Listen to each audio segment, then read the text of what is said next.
podrá ser un buen cristiano a menos que usted esté continuamente viviendo bajo esa disciplina formativa, aprendiendo cada día nuevas y ricas lecciones acerca de la voluntad revelada de Dios en su santa y bendita palabra. La disciplina formativa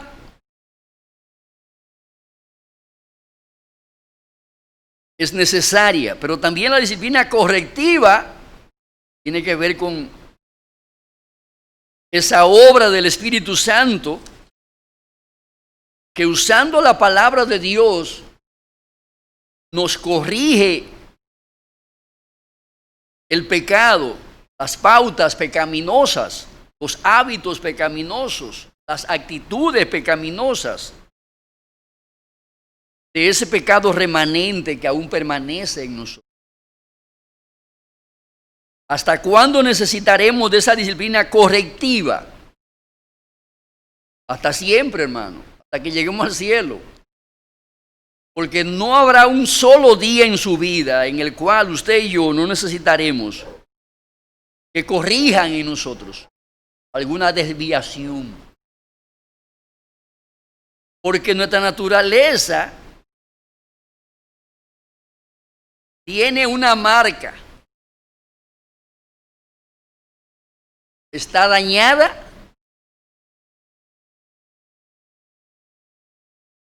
Pero además está torcida.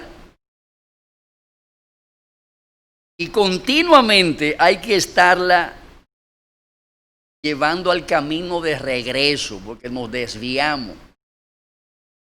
O a la izquierda o a la derecha nos desviamos. Descubrimos cada vez más y más actitudes insanas dentro de nosotros. Descubrimos cada vez más y más obras que no son conformes a la voluntad de Dios. Esa es la realidad. Y por ello es tan necesaria la disciplina correctiva. Cada vez que nos exponemos a la lectura de la palabra, a la predicación de la palabra, a la meditación de la palabra de Dios, siempre ahí encontraremos a la luz de ella cosas que andan mal en nosotros, cosas que hay que corregir en nuestras vidas. No sé usted, pero en mi caso particular, no hay ocasión en que yo lea la Biblia, en que yo no encuentre algo en mi vida que no está conforme a eso que yo estoy leyendo ahí. Y hay que trabajar para corregirlo. Esa es mi experiencia, no sé la suya, pero la mía es esa. Y eso, sin lugar a duda, que es una realidad que será así hasta que llegue a la tumba, donde ya el pecado desaparecerá de una vez y para siempre de mi vida. Pero también tenemos la disciplina correctiva, la disciplina punitiva, como sabemos. Mediante esa disciplina traemos al pecado cuando éste se convierte en un hábito, en algo habitual en nuestras vidas. Cuando ya forma parte del carácter, de la naturaleza misma del individuo. Es ahí donde entra en juego lo que se llama la disciplina pública en la iglesia para exponer la condición y situación de impiedad de esa persona por un pecado no corregido, no tratado con responsabilidad por parte del ofensor. La confesión de fe es útil para eso, es necesaria para eso. porque capacita a la iglesia para poder implementar en cada miembro que forma parte de ella esa formación vital para alcanzar crecimiento y desarrollo espiritual, para alcanzar la estatura de la plenitud del Señor Jesucristo. Tito capítulo 3, verso 10, ahí vemos al apóstol Pablo que le dice a Tito lo siguiente: después de una y otra amonestación, rechaza al hombre que causa divisiones. Tito 3:10, sabiendo que el tal se ha pervertido y peca, habiéndose condenado a sí mismo. Ahora, Pablo aquí está atacando a los que creaban división en la iglesia. Creaban división porque traían una doctrina diferente a la doctrina apostólica que les habían sido enseñada a las iglesias en Creta. Ahora, ¿por qué el apóstol manda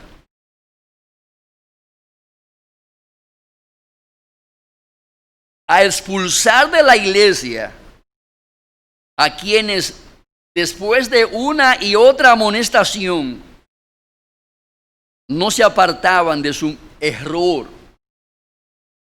Obviamente porque ya se había enseñado en la iglesia algo que conocían los herejes, y en consecuencia la iglesia tenía la facultad para decirle: no, eso no es bíblico, eso no es así como ustedes lo están enseñando.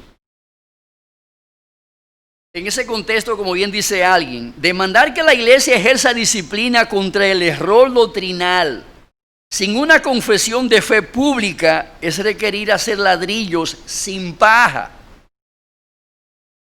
¿Por qué la iglesia puede ejercer disciplina contra alguien que no está de acuerdo con sus doctrinas? ¿Por qué?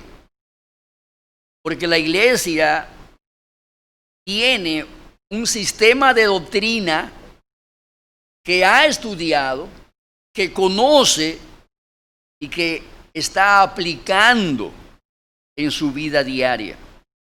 Por eso, cuando alguien se levanta con una doctrina diferente, la iglesia tiene la herramienta para tratar con su desvío espiritual. ¿Y cuál es esa herramienta? La confesión de fe, o las doctrinas resumidas en la confesión de fe. Dice alguien: es un deber de la iglesia, mediante una declaración formal y pública de su propia fe, dar a sus miembros la certeza de la ortodoxia de su profesión y recibir la certeza de la de ellos. Una iglesia sin confesión de fe tiene el equivalente teológico del SIDA. Está sin inmunidad contra los vientos infecciosos de la falsa doctrina. Podemos aquí poner en disciplina a quienes empiezan a hablar en lenguas, entre comillas, y a profetizar como si estuviesen siendo inspirados por el Espíritu Santo. Podemos hacerlo. ¿Por qué?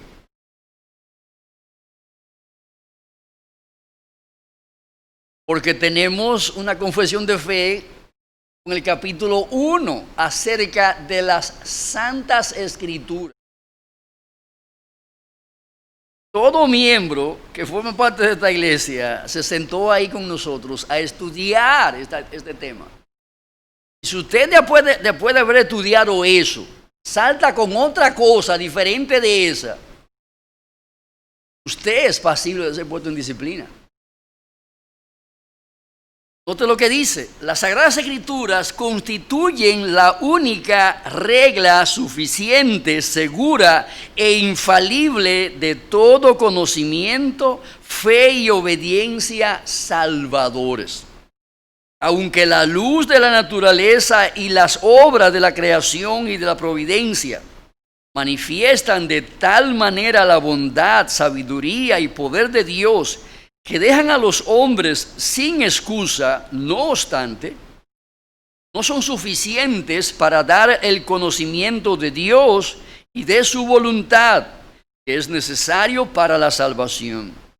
Por lo tanto, agradó al Señor en distintas épocas y de diversas maneras revelarse a sí mismo y declarar su voluntad a su iglesia, y posteriormente para preservar y propagar mejor la verdad y para un establecimiento y consuelo más seguros de la iglesia contra la corrupción de la carne y la malicia de Satanás y del mundo, le agradó poner por escrito esa revelación en su totalidad, lo cual hace a las santas escrituras muy necesarias, habiendo cesado ya las maneras anteriores por las cuales Dios revela su voluntad a su pueblo.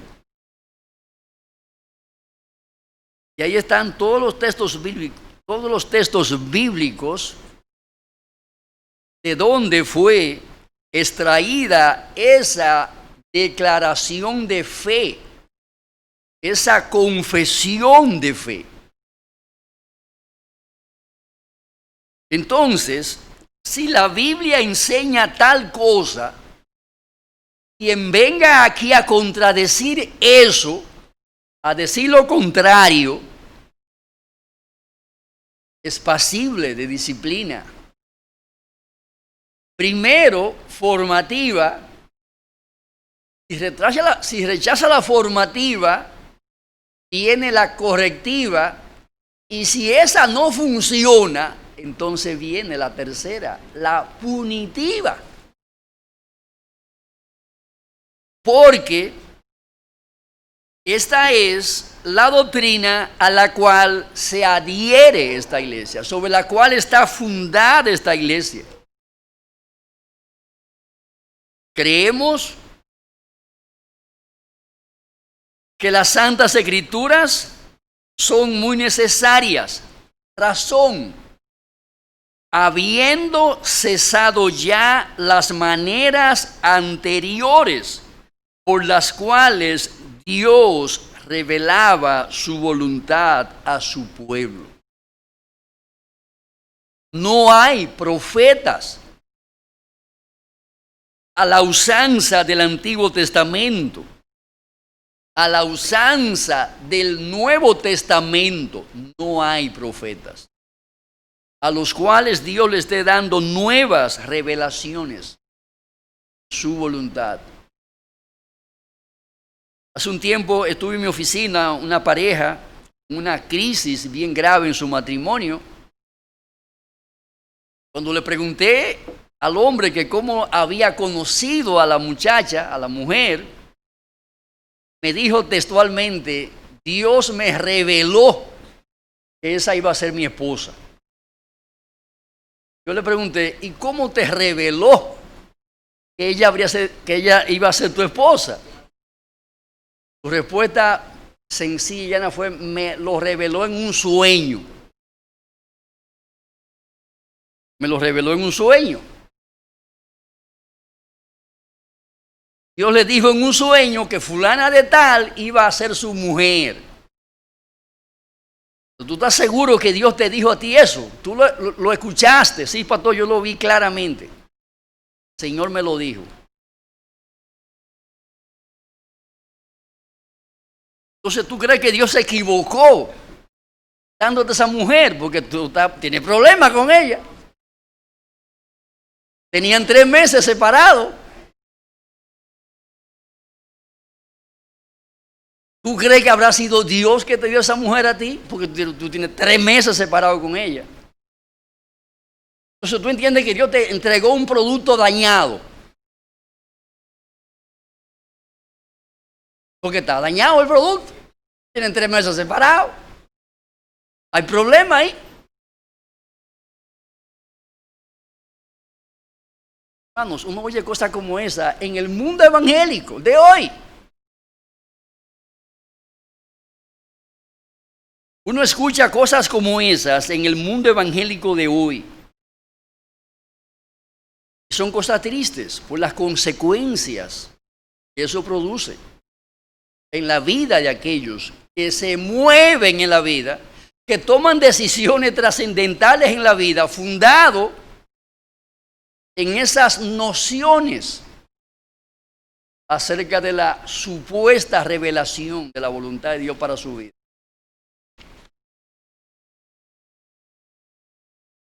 Él no vio el carácter de la mujer a la luz de las Escrituras. Él no examinó los principios bíblicos sobre lo que es una ayuda idónea para él. Él no fue a las Escrituras para buscar allí qué demandaba Dios de una mujer para hacer una ayuda idónea para él. Él no fue ahí. Él llanamente se limitó a que Dios se la reveló en un sueño. Pastor, yo estaba orando hacía tiempo por una mujer y finalmente Dios me trajo esa revelación. Ese fue su argumento. No sé en qué habrán parado, pero estaban mal. No creo que esa gente iban a durar mucho tiempo. Estaban separados ya. No creo que ellos volvieran otra vez. Querían volver a reconciliarse, por eso estaban en mi oficina, porque alguien les recomendó que fuera allá. Pero había un abismo tan profundo entre ambos que yo dudo que esa relación pudiese ser restaurada. Había un abismo grande de ambos. Y así es difícil. Así es difícil, hermano. Es bien difícil.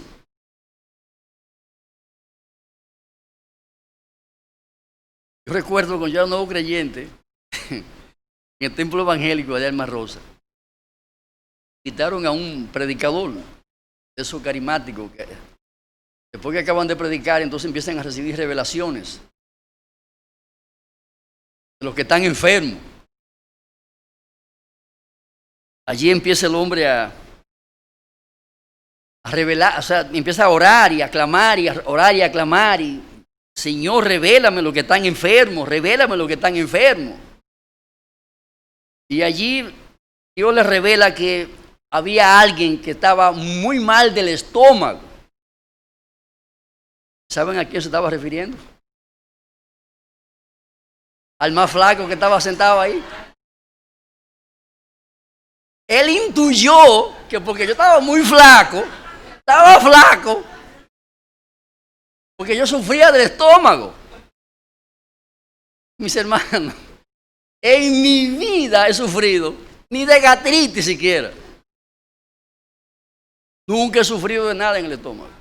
Gracias al Señor. Bueno, y el Señor me revela que es ese que está sentado ahí, apuntándome a mí. Yo lo miro. Bueno, yo nuevo creyente, tal vez es verdad. Porque imagínese usted. Tal vez es verdad, porque yo no estoy viendo lo que hay dentro de mi estómago. Aunque yo no sentía ningún tipo de síntoma. No tenía dolor de estómago, no tenía náusea. Comía hasta piedra y no me caía mal. Yo, bueno, a lo mejor es verdad que estoy enfermo. Eso lo creí. Todo quedó ahí en una revelación que resultó ser falsa, obviamente, porque yo nunca he sufrido el estómago después de eso tampoco. Pero fíjese, hermano, cómo pueden inventar cosas, suponer cosas partiendo de la apariencia física. Y ahí comenzó a revelar cosas y situaciones que la mayoría eran disparates. Puro disparates, sencillamente disparates. Muy divorciado de la realidad. Y en ese mundo de supersticiones, porque para mí eso es superstición, eso es pura superstición, no tiene nada que ver con la revelación de Dios. Eso es pura brujería. Eso es parte de ese espíritu de brujería que hay. Yo he visto con mis ojos personas en un trance que afirman tener el don de adivinación. Recuerdo que allá en mi pueblo había una señora que tiene un altar. Cuando a alguien se le perdía un caballo o una vaca, ¿dónde tú crees que iba? Iba donde la señora. Le llevaba un cigarro y una botella de romo. Los viernes generalmente era que ella se montaba. Iba allí a consultar el Luá, para que el Luá le revelara dónde estaba el caballo, dónde estaba la vaca. Y montones de gente iba allí. A consultar a ver si estaba siendo infiel el cónyuge. Hasta eso lo consultaba esa señora. Llévate un chin de café, déjame ver la taza. Esa taza yo veo ahí que tú vas ahí mal.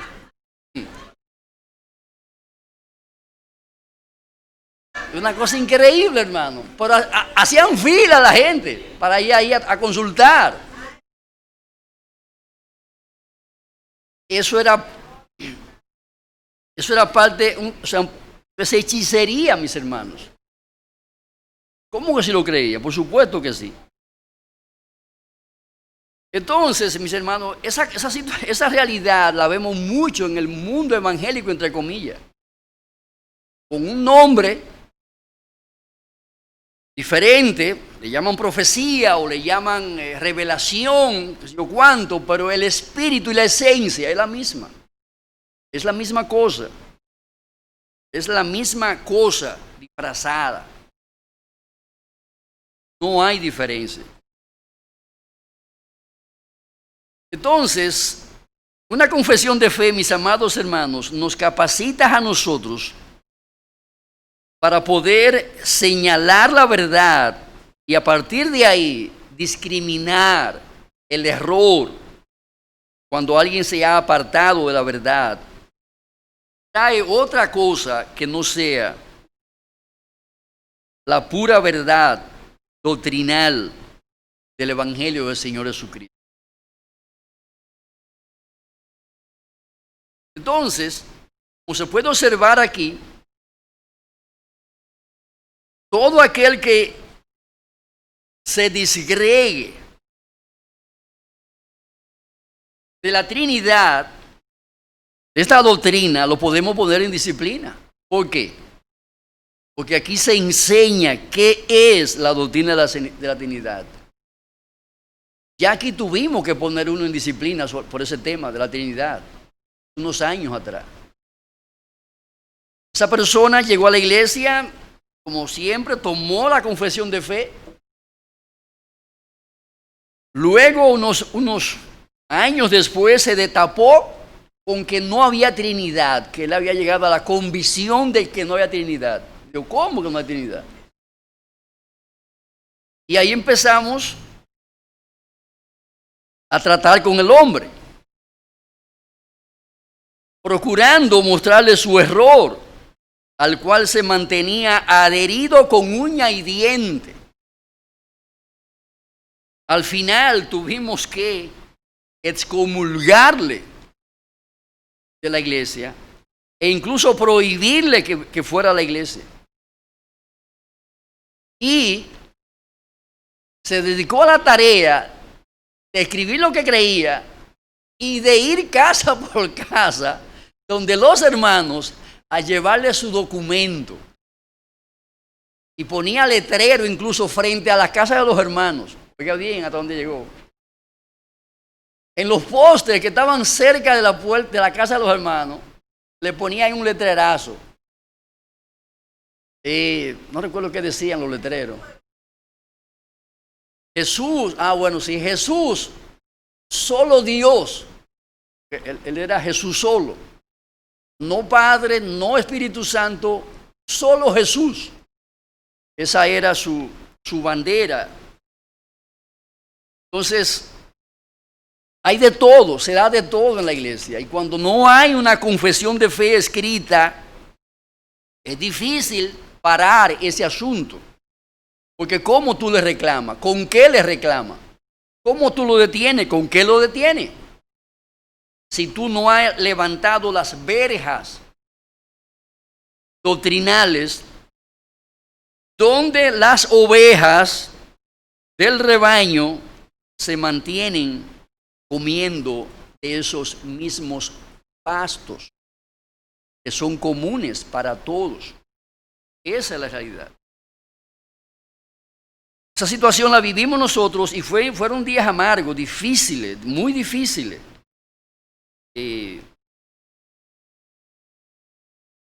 Yo recuerdo que esa persona, al final, 2 meses o 3 después, de lidiar con esa persona y de sacarnos de la casilla, después de haberlo hecho de manera verbal, de comunión, una asamblea. En ese tiempo éramos como 12, ¿verdad? ¿Cuánta Leida? Éramos como 12 en ese tiempo. Éramos como 12, ¿verdad? 12 más o menos. Después de comulgarlo, me pidió que le llevara eso por escrito. Y nos sentamos, le escribimos todas nuestras convicciones, se las firmamos y a partir de ahí, entonces esta persona nos declaró la guerra abierta, llevándole todos sus papeles a la gente. Y duró meses llevando papeles porque escribía mucho. Cada vez que hacía un escrito iba casa por casa y lo repartía. Su meta era dividir la iglesia, naturalmente. Y llamaba también por teléfono a los hermanos. Hubo una guerra. O sea, el tipo nos declaró la guerra. Algunos sí fueron afectados, naturalmente, en esa situación también. Pero es difícil, hay de todo, hermano. Por eso es tan necesario una confesión de fe. Una buena confesión de fe por escrito. Las iglesias que no tienen eso, como bien dice aquí este autor, padecen de SIDA, del síndrome de inmunodeficiencia adquirida. Y como consecuencia de eso son incapaces de poder controlar las infecciosas doctrinas erróneas que constantemente el diablo está inyectando a su torrente de vida, a su torrente sanguíneo. Entonces, la confesión de fe, amados hermanos, es útil y necesaria, porque es una norma doctrinal concisa y precisa para ser utilizada en la disciplina de la iglesia. De ahí la utilidad, la necesidad, la importancia, la trascendencia de una iglesia, de una confesión de fe. Decía Spurgeon, hablando de esta confesión de fe, que era la confesión de fe de su iglesia, decía él, este pequeño tomo no se presenta como una regla autoritativa ni como un código de fe, sino como una ayuda en casos de controversia, una confirmación en la fe y un medio para edificación en justicia. En él los miembros más jóvenes de nuestra iglesia tendrán un conjunto resumido de enseñanzas divinas y por medio de pruebas bíblicas estarán preparados para dar razón de la esperanza que hay en ellos. No te avergüences de tu fe, Recuerda que es el antiguo evangelio de los mártires, confesores, reformadores y santos. Sobre todo, es la verdad de Dios, contra la que las puertas del infierno no pueden prevalecer. Haz que tu vida adorne tu fe. Haz que tu ejemplo adorne tus creencias. Sobre todo, vive en Cristo Jesús y permanece en Él, no creyendo ninguna enseñanza que no haya sido manifiestamente aprobada por Él y sea propia del Espíritu Santo. Aférrate a la palabra de Dios, que aquí es explicada para ti. Es muy interesante esta declaración que hace Spurgeon para motivar a los miembros de su iglesia a estudiar y a vivir estas doctrinas que están aquí contenidas en esta confesión de fe. Porque haciendo eso, como bien él dice ahí, nos aferramos ¿a qué? A la palabra de Dios. Nos aferramos con ello a la palabra de Dios que es explicada aquí.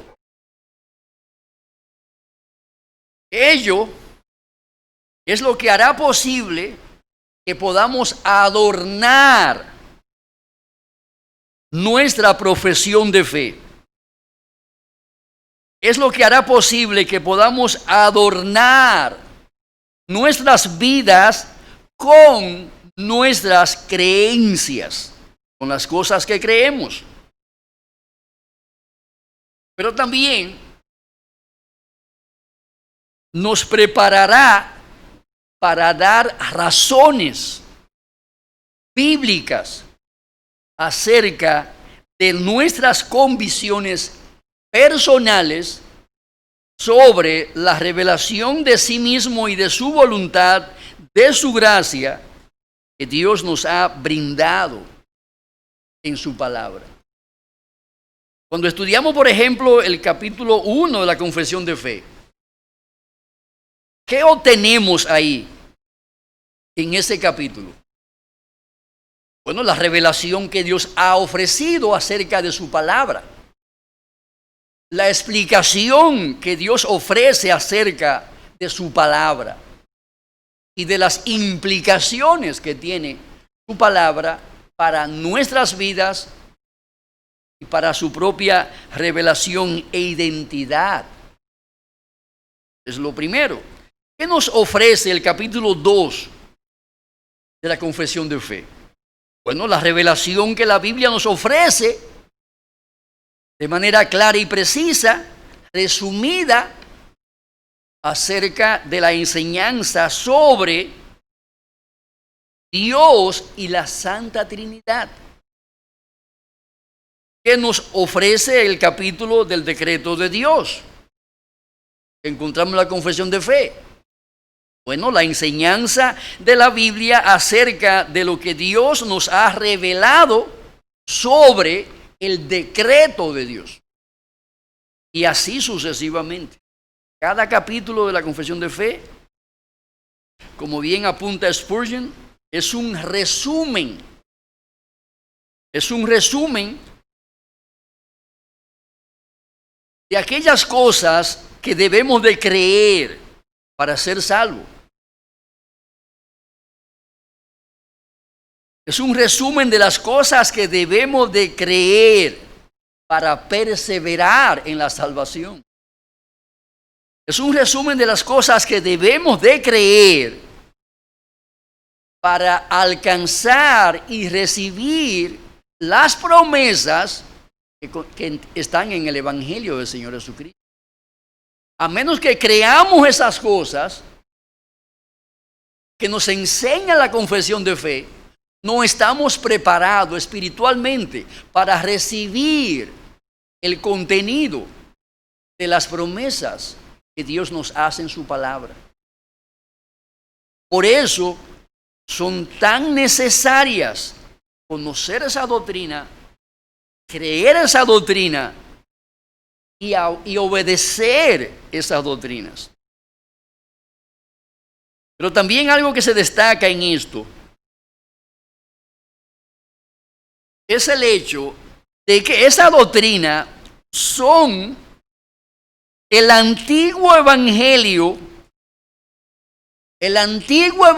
subraye eso, que profesaron creer, ¿quiénes? Los apóstoles, los mártires, los confesores, o sea, los autores de la confesión de fe, de confesiones de fe. ¿Quiénes más? Los reformadores y los santos del pasado. Creyeron esas cosas.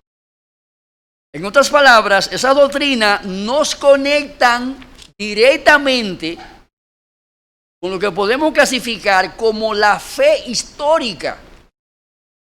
Somos los depositarios de la fe histórica. De esa fe que es como un cordón umbilical que nos conecta directamente con el tronco. Con el tronco.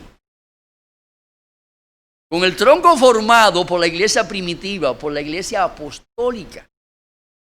Nos conecta ya con aquella iglesia original. Y con ello lo que estamos diciendo es que nos conecta con el pueblo de Dios. Nos conecta con la iglesia triunfante, la que ya está en el cielo. Nos conecta con la iglesia histórica, con la iglesia verdadera histórica. De ahí, hermano, que no es un juego la confesión de fe. No es un juego, es importante, es trascendental para la iglesia. Es trascendental para la preservación de la iglesia,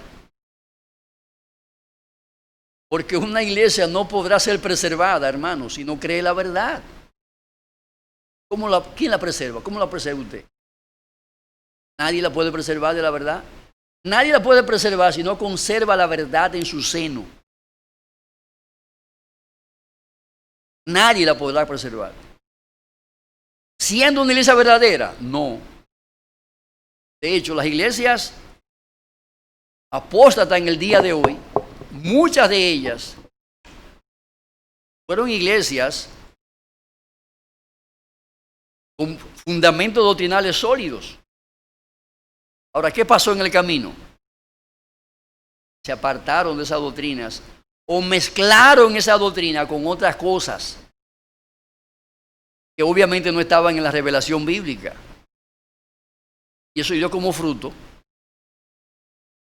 lo que se llama un sincretismo doctrinal, un sancocho de 7 carnes que terminó convirtiendo la iglesia en una sinagoga de Satanás, lo que en efecto son muchas en el día de hoy, aunque tengan nombres ahí de iglesias evangélicas, porque no es el nombre lo que hace una iglesia evangélica, no es el membrete que tenga allá afuera pintado en la pared. Las evangélicas son esas doctrinas, no es el membrete, no las doctrinas bíblicas. Roberto.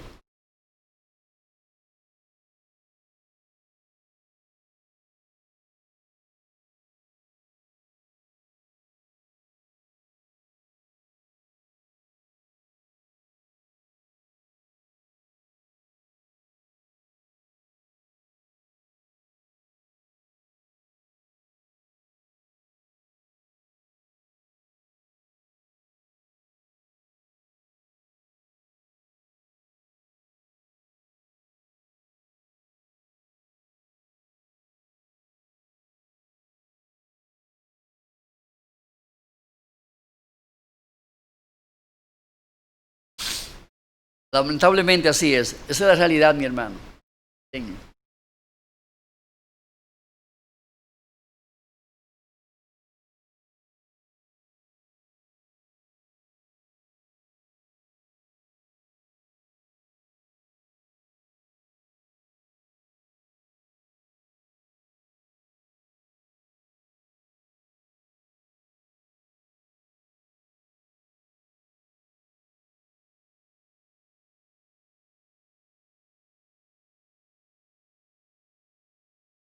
Habéis aprendido. Esa persona, mientras estuvo en la iglesia, era de manera encubierta, él no exponía el plan así de una vez. Y que el Señor usó la providencia cuando eso no teníamos nombre en la iglesia, ¿recuerda? Tú estábamos iniciando. Y cuando entonces expusimos el nombre, usted principalmente, que se iba a llamar Iglesia Bíblica de la Trinidad. Sí. Ahí fue que Exactamente. salió el maco para afuera. Ahí salió para afuera. Con el nombre precisamente fue que se destapó el asunto. Porque no sabíamos que esa persona pensaba eso. Muy bien, hermano, gracias. Vamos a terminar aquí. Vamos a orar un momentito. Te damos gracias, oh Dios, ahora por tu palabra. Gracias, Padre, por esa confesión de fe donde está resumida cada doctrina de tu evangelio, que nos concede, Señor, el privilegio de ser edificados sobre el fundamento de los apóstoles y profetas. Ayúdanos a entenderla, Señor, y a vivirla para tu gloria. Te lo rogamos y te damos gracias en el nombre de Jesús. Amén.